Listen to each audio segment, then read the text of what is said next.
अस्सलाम वालेकुम स्टूडेंट्स। बेटा हमारा जून जुलाई का सिलेबस कंप्लीट होने के बाद अब हम अपने मंथ ऑफ अगस्त की तरफ आते हैं। मंथ ऑफ अगस्त में मैथ्स में आज हमारी एक्सरसाइज 3 का क्वेश्चन नंबर 1 जिसमें फिल इन द ब्लैंक्स और ट्रू एंड फॉल्स हैं। क्वेश्चन नंबर 1 में फिल इन द ब्लैंक्स और क्वेश्चन नंबर 2 में ट्रू एंड फॉल्स हैं। तो सबसे पहले हम फिल इन द ब्लैंक्स में एक्सप्लेन करूंगी। The cube of a number is the number by itself dash 3 times. Cube का मतलब होता है बेटा 3 टाइम। तो किसी वो नंबर जो खुद अपना आप 3 टाइम्स रिकॉर्ड किया जाए उसे हम क्यूब में लेते हैं। तो इसलिए हम 3 टाइम्स लिखेंगे ब्लैंक के अंदर 3। The number that has only 3 in identical factor is called a cube. एक नंबर जिसको 3 टाइम शनाख्त किया जाए एज ए फैक्टर उसे हम क्यूब कहते हैं। तो इसमें डैश के अंदर हम क्यूब लिखेंगे। There are dash perfect cube between 1 and 1000। यानी अगर हम 1000 का परफेक्ट क्यूब निकालें तो वो उसका आंसर हमारा 8 निकलेगा। इसको आप सॉल्व भी कर सकते हैं। यानी अगर मैं यहाँ लिखती हूँ 1000 और 1000 लिखने के बाद आप इसके क्यूब निकालेंगे तो आप इसके 8 परफेक्ट क्यूब निकालेंगे। 1000 के 8 परफेक्ट क्यूब। आंसर ब्लैंक के अंदर आप क्या लिखेंगे 8। इसी तरह if a number is the multiples of 3। अगर एक नंबर मल्टीपल किया जाए, if a number is a multiple of 3। अगर एक नंबर 3 को मल्टीपल किया जाए, it's cube is a multiple of 27। यानी 3 टाइम अगर हम 3 को लिखें, यानी 3 मल्टीप्लाई 3 मल्टीप्लाई 3 तो 3 3 ज़ा 9 और 9 3 ज़ा 27। तो यहाँ आंसर हम लिखेंगे ब्लैंक के अंदर 27। ब्लैंक नंबर 5 हमारी है इन द 3 इसकी एक्सपोनेंट है और रेडिकल के अंदर 27। 3 is the called in index. ये वाला जो 3 है ये हमारा कहलाएगा इंडेक्स। ठीक है, तो हम यहाँ पर डैश के अंदर लिख देंगे क्योंकि हमसे इसमें 3 की वैल्यू पूछी जा रही है। ये हमारा रेडिकल के अंदर जो है रेडिकेंड है और ये जो नंबर है रेडिकल के बाहर ये हमारा इंडेक्स कहलाएगा। तो हम डैश के अंदर इंडेक्स लिख देंगे।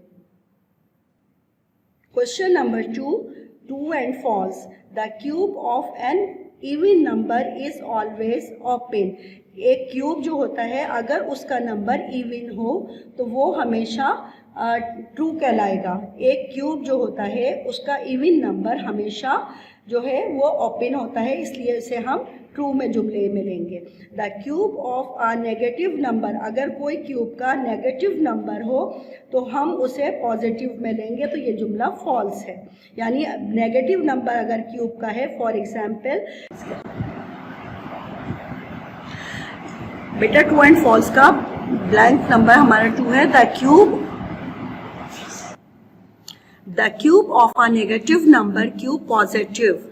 यानी अगर हमारा नेगेटिव नंबर का हम क्यूब मालूम करेंगे तो आंसर हमारा जो है वो क्यूब पॉजिटिव आएगा। ये ज़रूरी नहीं है, इसलिए जब हम इसको सॉल्व करते हैं तो हमें आइडिया होता है कि अगर हमारा क्यूब जो है वो नेगेटिव है तो उस सूरत में हमारा पास आंसर ज़रूरी नहीं है कि हमारा आंसर जो है वो पॉजिटिव आएगा, इसलिए ये जुमला भी फॉल्स हो गया। The cube root of 216 is 6। जब हम 216 का आंसर निकालते हैं क्यूब रूट में तो आंसर हमारा 6 नहीं आता, इसलिए ये जुमला फॉल्स है। इसे बेटा आप 216 को एलसीएम के अंदर रखकर जब आप कंप्लीट खुद निकालेंगे तो आपको पता चल जाएगा आपका आंसर 6 नहीं आएगा, इसीलिए ये सेंटेंस फॉल्स है। If a upon b is the rational number then radicals 3 index a upon b is the same as 3 हमने इंडेक्स में लिखा, a रेडिकल के अंदर मल्टीप्लाई 3 और b। तो ये जुमला इस तरह से करके हम नहीं लिखेंगे क्योंकि बेटा हमारे पास इंडेक्स सेम था, तो इसलिए हम इसको इस तरह नहीं लिखेंगे, इसीलिए ये सेंटेंस हमारा फॉल्स है। The cube roots of 250 like between 6 and 7।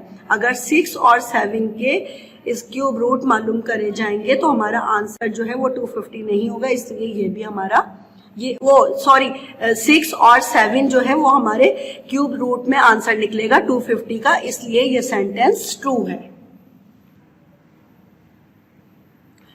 Question number exercise 3 का क्वेश्चन नंबर 3 है which of the following natural numbers are perfect cube. अब बेटा परफेक्ट क्यूब निकालने के दो मेथड होते हैं, एक होता है फैक्टराइजेशन मेथड और एक होता है डिवीजन मेथड। हम यहाँ पर जो परफेक्ट क्यूब मालूम करेंगे वो हम फैक्टराइजेशन मेथड के तहत यानी एलसीएम मेथड से मालूम करेंगे। तो 729 हमारा इसका पहला क्वेश्चन है, क्वेश्चन नंबर 3 का पहला क्वेश्चन। और क्वेश्चन नंबर 2 हमने ये दो क्वेश्चन नंबर 3 के करने हैं, पहला पार्ट और दूसरा पार्ट। देखिए बेटा मैंने अभी आपको बताया ना कि क्वेश्चन नंबर 3 का पहला पार्ट 729 का हमें परफेक्ट क्यूब निकालने हैं। तो परफेक्ट क्यूब निकालने के लिए सबसे पहले हमने फैक्टराइजेशन मेथड के तहत 729 को लिखा। अब ये हमारे जो लास्ट नंबर 9 है तो ये 3 से डिवाइजेबल है, तो हमने यहाँ पहले 3 लिखा। 3 के टेबल में 7 नहीं आता, 3 2 6 हमने ले लिया 2 टाइम, 3 2 6, 7 में से 6 माइनस करने पर 1 बाकी बचे, तो यहाँ बन गया हमारे पास 12, 3 4 12, ठीक है। फिर 3 3 9 हो गया हमारे पास। अब आ गया 243। अब हमारे पास ये नंबर फिर 3 से डिवाइजेबल है, तो हम फिर दोबारा अगेन 3 से डिवाइड करेंगे। 3 8 24 और 3 1 3। इसी तरह से अगेन हमने फिर 3 से डिवाइड करना है। 3 2 6, 2 बाकी बचे, 8 में से 6 माइनस करने पर 2 इसके साथ यहाँ शामिल हो गए, यहाँ बन गया 27। 3 7 27। फिर अगेन हमने 3 से 3 2 6। देखें बेटा 8 तो 3 के टेबल में आता नहीं है, लेकिन 8 से छोटा 6 आता है, तो हम 3 2 6 लेने के बाद 8 में से जब 6 माइनस करेंगे तो यहाँ पर 2 बाकी बचेगा। 2 एज ए 1 के साथ हम शामिल कर देंगे तो ये बन जाएगा 21।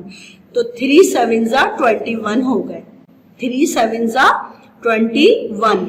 अब जब हमने इस 81 को डिवाइड करा 3 से तो हमारे पास 27 आ गया। अब अगेन हम 3 के टेबल में 27 आता है 9 पर, तो 3 9 27, 3 3 9, 3 1 3।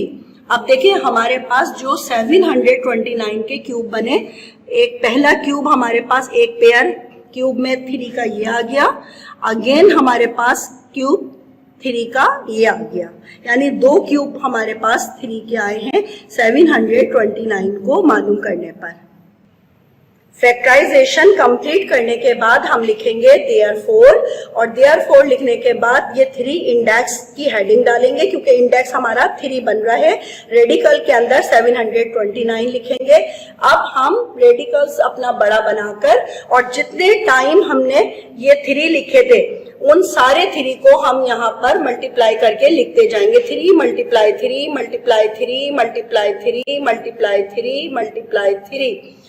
एक पेयर हमारा ये बना क्यूब का और दूसरा क्यूब का पेयर हमारा ये बन गया, यानी हमारे पास कितने क्यूब आ गए? 2 क्यूब 3 के आ गए।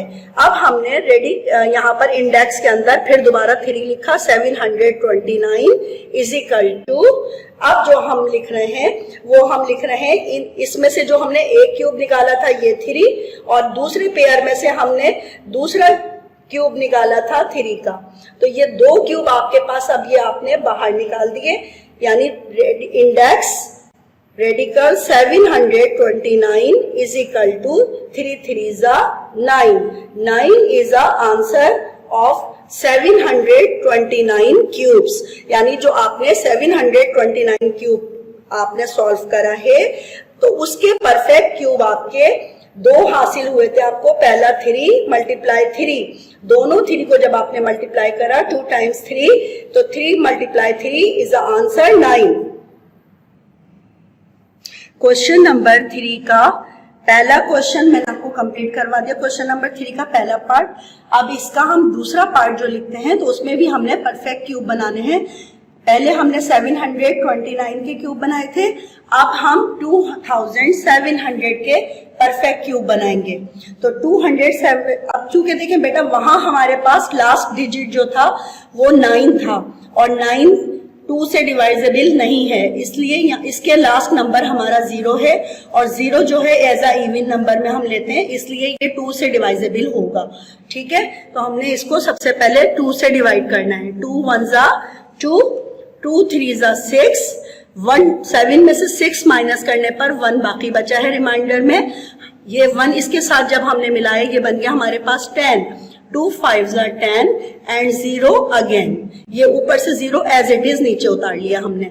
अब हमने फिर 2 से ही डिवाइड करना है, यानी 2 के टेबल में 1 तो आता नहीं है, दोनों डिजिट को हमने शुरू में मिलाकर एक साथ लिया, ये हमारे पास आ गया 13। तो 2 6 are 12 हमने यहाँ लिया, 13 में से 12 माइनस करने पर 1 रिमाइंडर बचा हमारे पास, 1 एज ए हमने 5 के साथ लिया तो ये बन गया 15। 2 7 जा 14 हो गया हमारे पास, फिर हमारे पास बच गया एज ए रिमाइंडर में 1, ये 1 इसके साथ शामिल हो गया, ये बन गया हमारे पास 10। 2 5 जा 10। ठीक है, ये हमने कंप्लीट कर लिया। अब इसको कंप्लीट करने के बाद देखें लास्ट नंबर हमारा 5 है, 5 2 से डिवाइजेबल नहीं है, तो हमने क्या करना है, जब ये 2 से डिवाइजेबल नहीं है तो हम इसको 3 से डिवाइड करके देखते हैं कि क्या 3 से ये डिवाइड हो सकता है। हमने इसको 3 से डिवाइड करा, 3 2 जा 6, 3 2 जा 6, 1 इसके साथ यहाँ शामिल हो गया क्योंकि 7 में से 6 माइनस करने पर 1 रिमाइंडर बचा था, 1 5 के साथ मिला, 3 5 जा 15 हो गया। फिर ये 3 से ही डिवाइड करा हमने, 3 7 जा 21, 1 रिमाइंडर में बचा तो 3 5 जा 15 हो गया। फिर 3 से डिवाइड करा तो 3 2 जा 6 और 1 इसके साथ बचा रिमाइंडर में हमारे पास, तो ये बन गया 3 5 जा 15। ठीक है, फिर अब हमारे पास यहाँ बाकी बच रहे हैं 25। अब 25 5 से डिवाइजेबल है, 5 5 जा 25 एंड 5 1 जा 5। पोज करना। अब इंडेक्स में बेटा हमने देखें यहाँ 3 जो लिखा है वो इसलिए लिखा है कि हमने जब इसके फैक्टर परफेक्ट क्यूब बनाए थे तो हमारे परफेक्ट क्यूब सिर्फ 3 के बने, तो हमने 3 यहाँ इंडेक्स में लिखा और 2700 रेडिकल्स के अंदर लिखकर, और पूरे इसके जितने फैक्टर बने थे शुरू में 2 टाइम्स थे तो 2 मल्टीप्लाई 2, फिर 3 मल्टीप्लाई 3 मल्टीप्लाई 3 मल्टीप्लाई 5 मल्टीप्लाई 5। अब हमारे पास इसके सिर्फ इसके जो बने थे स्क्वायर रूट बने थे, क्यूब रूट हमारे पास सिर्फ 1 टाइम 3 का आया था और 5 का हमारे पास कोई नहीं बना था, सिर्फ हमारे पास क्यूब रूट किसका बना है, क्यूब रूट हमारे पास सिर्फ 3 का बना था। हम इसको इस तरह करके भी लिख सकते हैं, 2700 रेडिकल और ये 3 रेडिकल के बाहर है हमारे पास, 2 हमारे पास इस 2 के पेयर नहीं बने और इस वाले 5 के भी नहीं बने थे, तो 2 मल्टीप्लाई 5 इन दोनों को हमने रेडिकल के अंदर लिख दिया और ये जो 3 हमारा पेयर बन गए थे इसके क्यूब में, ये 3 हमारा बाहर आ गया रेडिकल्स के।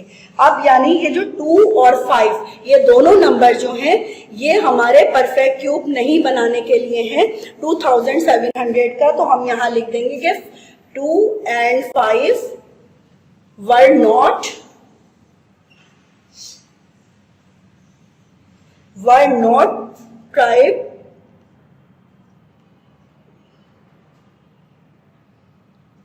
tripled in cube. ये 2 नंबर यानी एक 2 और एक ये वाला 5, ये दोनों नंबर ऐसे नंबर हैं जो परफेक्ट क्यूब नहीं बना सकते हैं 2700 में। तो हम यहाँ पर आंसर जब लिखेंगे तो हम लिखेंगे 2 and 5 were not triple in cube, यानी ये दोनों नंबर क्यूब में नहीं है, ये हमारे पास स्क्वायर में है, ये वाला 2 दोनों और 5 मल्टीप्लाई 5 इन दोनों के हमारे पास क्यूब रूट नहीं बने हैं, इसलिए हम इनको लिख देंगे। आंसर हमारा जो शो होगा वो हमारा यही शो होगा कि इंडेक्स 3 2700 जब हमने मालूम करा था, 2700 मालूम करने पर हमारे पास 2 और 5 क्यूब में नहीं आए हैं, तो हम आंसर में सिर्फ इतना लिखेंगे कि 2 और 5 were not triple in cube, ये क्यूब में नहीं थे, यही आपका आंसर है।